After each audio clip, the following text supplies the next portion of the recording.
पा रहा हूँ सभी हमारे नेता सांसद आदित्य यादव जी से लेकर के सभी वरिष्ठ पदाधिकारी, जिम्मेदार नेता और इस कार्यक्रम में उपस्थित सभी बुजुर्ग माताएं बहनें, नौजवान साथी और पत्रकार, मैं जहां बधाई दे रहा हूं वहीं मैं यहां के लोगों से अपील भी करना चाहता हूं कि इस क्षेत्र में सबसे कम मैं आया हूँ और नेताजी और आप सबका जितने लोग बैठे हैं ये सब परिवार के लोग बैठे हैं, एक दूसरे से बहुत गहरे संबंध हैं।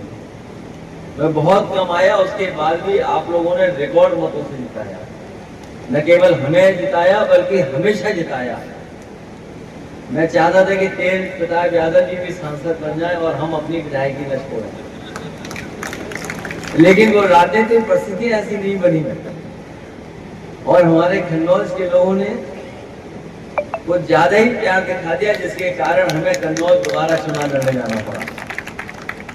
कन्नौज से मैं तेज प्रताप जी को लड़ना चाहता था लेकिन नहीं लड़ा पाया, तो मैंने अपने सभी वरिष्ठ नेताओं से समय समय पर जानकारी ली, समय समय पर पूछा, क्योंकि बहुत दिन से उनकी छुट्टी चल रही थी, इसलिए उनका अवकाश खत्म करने का काम हम लोग कर रहे हैं और मुझे पूरा भरोसा है कि यहाँ लोग उन्हें जिता करके भेजेंगे।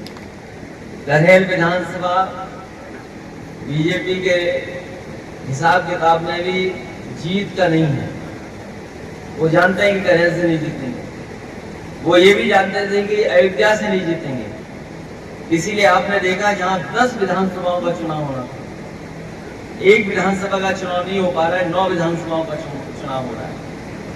और विधानसभा इसलिए नहीं करा रहे हैं वहां पर क्योंकि वो जानते हैं कि उनके इंटरनल सर्वे में बीजेपी बार बार हार रही है और आरएसएस से लेकर के उनके तमाम सहयोगी संगठन जो है उन्होंने जो इंटरनल सर्वे कराया उसमें अभी भी वो जीत के करीब नहीं पहुंच पा रहे, इसलिए दोबारा ना वहां से हार जाए अयोध्या से, इसलिए उन्होंने चुनाव टाल दिया। और करहेल का भी इंटरनल सर्वे उन्होंने कर लिया और उन्होंने कहा कि अब पीडीआई परिवार रिकॉर्ड बनाएगा, इसीलिए उन्होंने हमारे ही रिश्तेदार को उतारा। और जो रिश्तेदार होता है और कैसे रिश्तेदार हैं हमें बोलना नहीं है उसमें, हमें बोलना नहीं है उसमें, कई चीज छिपा रहे हैं वो लोग, कई चीजों से बचना चाहते हैं, इसीलिए उन्हें बनाया गया प्रत्याशी। इसलिए मैं करहेल के लोगों से कहना चाहता हूं कि इतने वोटों से हराना, इतने वोटों से हराना कि वो दोबारा कभी सोचे नहीं चुनाव लड़ने के लिए। जहां तक प्रदेश की राजनीति का सवाल है, अब सरकार के पास उतना समय नहीं बचा है जितना आज से कुछ समय पहले उनका समय था।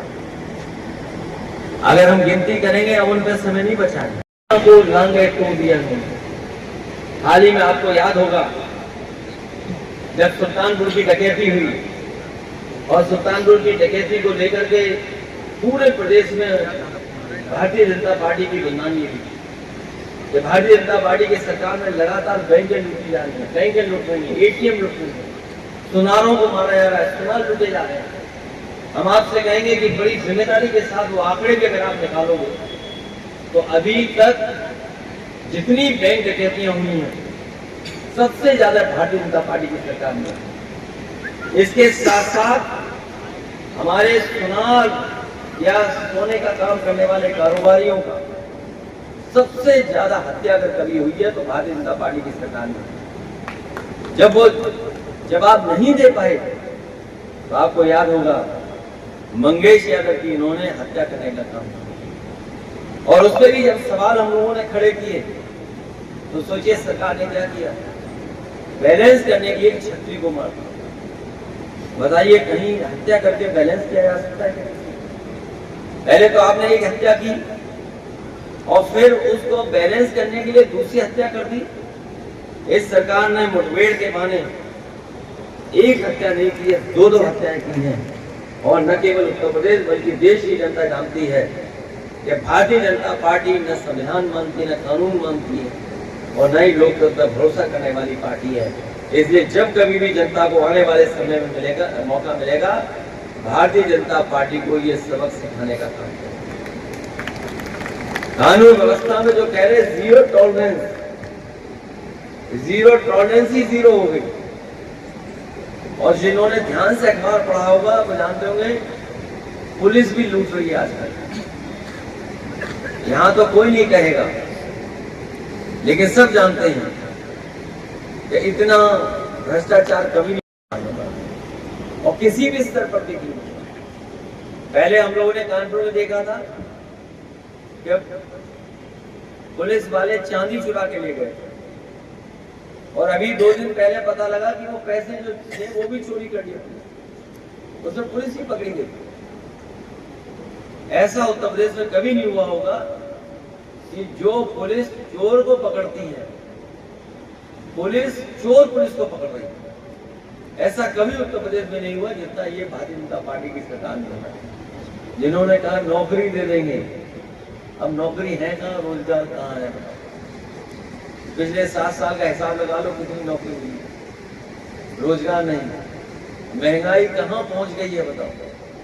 डीजल पेट्रोल या जिन बातों को हम लोगों ने चुनाव में कहा था, बताइए कहाँ पहुंच गई? ये की लड़ाई वही पुरानी लड़ाई है, वो ये नई लड़ाई नहीं है जो कभी डॉक्टर राममनोहर लोहिया या उनसे पहले बाबा साहब भीमराव अम्बेडकर, ज्योतिबा फूले या तमाम सामाजिक सुधार को आगे बढ़ाने वाले जितने भी हमारे नेता हैं या नेताजी या डॉक्टर राममनोहर लोहिया, जिन्होंने जो रास्ता दिखाया वही पीडीए का रास्ता है, वही पीडीए की बात। जब हम लोग पीडीए की बात करते हैं तो बीजेपी के लोग घबराने लगे हैं और कार्ड ढूंढ करने के लिए कह रहे हैं कि हम भी पिछड़ा और दलित बनाएंगे।